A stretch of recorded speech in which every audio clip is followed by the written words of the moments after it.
Again, we have five hair and makeup stylists that does the beautification of every single model. Also, the five photographers that are really professional in capturing the different angles of the models as far as the fashion scenes and their images, and mostly the five designers and stylists that are putting together their caricatures, their ideas, their thoughts, and the things that inside their mind as to execute in the fields of fashion, maybe in a form of gown, in a form of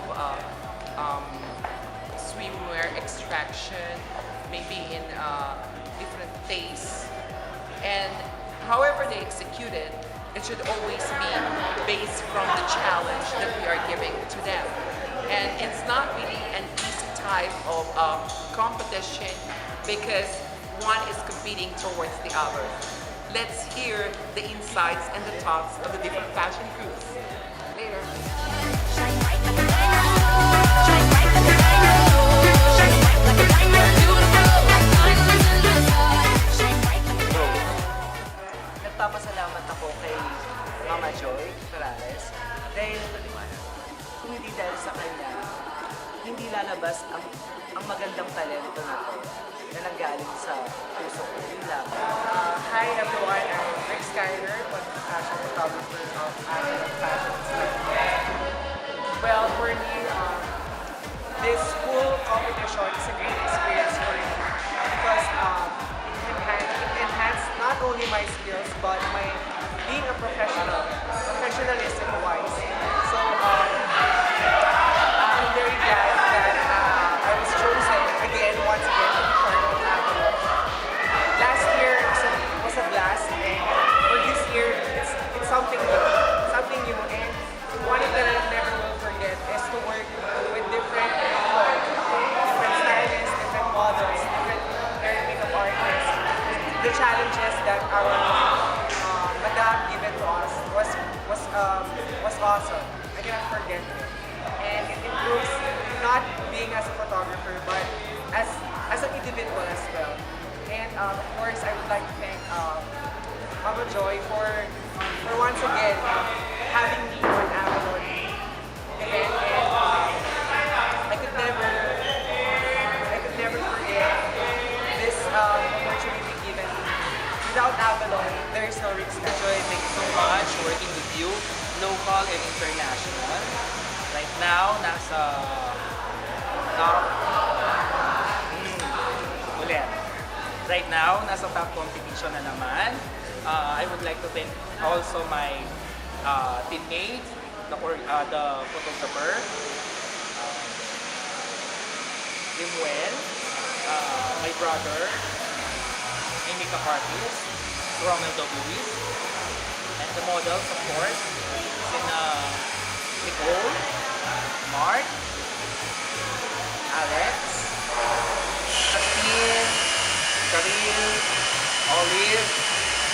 Diba lagi ko sinasabi sa inyo, yung experience nyo sa Avalon, tago nyo yan. Pwede nyo i-share sa mga aspiring models. Alam ko, nag-enjoy tayo. We've learned a lot from each other. And yun, enjoy Avalon. Let the fashion happen. Wow, Avalon's Talent Fashion Awards simply, for me it's not a competition at all, but rather it is a competition in my capacity to bring out the best in you. I'm very happy to be part of Avalon Fashion Style Awards. I've learned a lot. I've learned to be on time. Being in the call center industry, it's really innate with us to be on time. But here, we have to have the discipline, we have to have the organization, we have to have the punctuality of, someone who's really diligent and an expert in their craft. So, you know what, it's a really good experience. Yung mga tao naniwala at nagtiwala sa kakayahan ko para makapasok sa isang malaking event tulad ito. Una sa lahat si Madam Michelle Joy Ferraris. Maraming salamat po. Nagtiwala po kayo sa aking kakayahan. Of course, pati na rin yung nanay ko na full support sa pagpasok ko sa ganitong klaseng industriya. Well, para sa isang baguhang makeup artist tulad ko, hindi dito sa akin lahat ng challenge kasi ang mga kalaban kong mga makeup artist ay hindi basta-basta. Sila ay may mga experience. Hi everyone, I'm Ilvan Sakali. Nagpapasalamat ako kay Mama Joy na naging part ako ng Avalon Fashion and Style Awards Night 2013. And salamat din sa mga lahat ng stylists, models, makeup artists and stylists na naging part ng Avalon. And sana hindi dito lang nagtatapos ng pagiging photographer, stylist, makeup artist ang bawat isa. So dapat pantigin natin kung ano man ang pinagsimulan natin.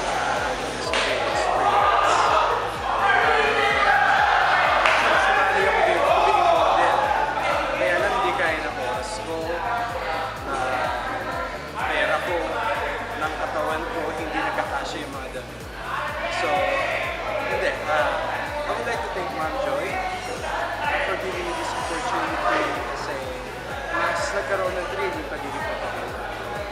So, thank you kasi mas marami akong nakilala, nag-expand yung, reduce ko yung limit ko as a photographer para sa Avalon, especially sa mga challenges. So, It's hard to do.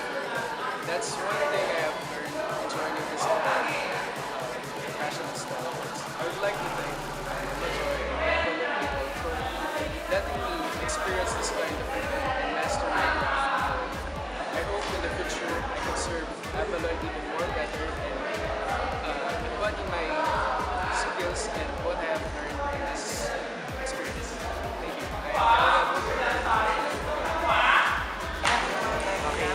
One of the fashion stylists of Avalon Production, and I am so happy I was chosen one of the fashion stylists, and it's my first time to be a stylist, and so proud to dress up those pretty ladies and cute guys, and watch for it on May 3 for the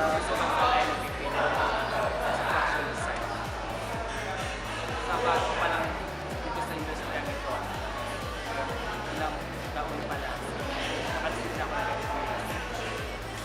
Malaking pasasalamat ko sa salamat din sa grupo ko, tinanggap nila. Napakahirap pala. Minsan di ka natutulog para makapawakan. Hi everyone, I'm Gemini Daw, celebrity fashion stylist.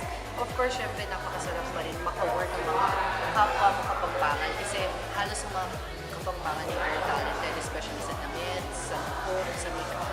And especially mga models na nakaka-work mo is you train them. Kumbaga, isa kasi mentor kung paano sila i-transform for the shoes. Of course, good, kailangan silang gawin as a model-like talaga. And I'm happy and satisfied naman kasi nakikita mo yung passion ng mga kabataan ngayon, especially yung mga models of Avalon. Makita yung passion nila na para nag-strive silang better para maging isang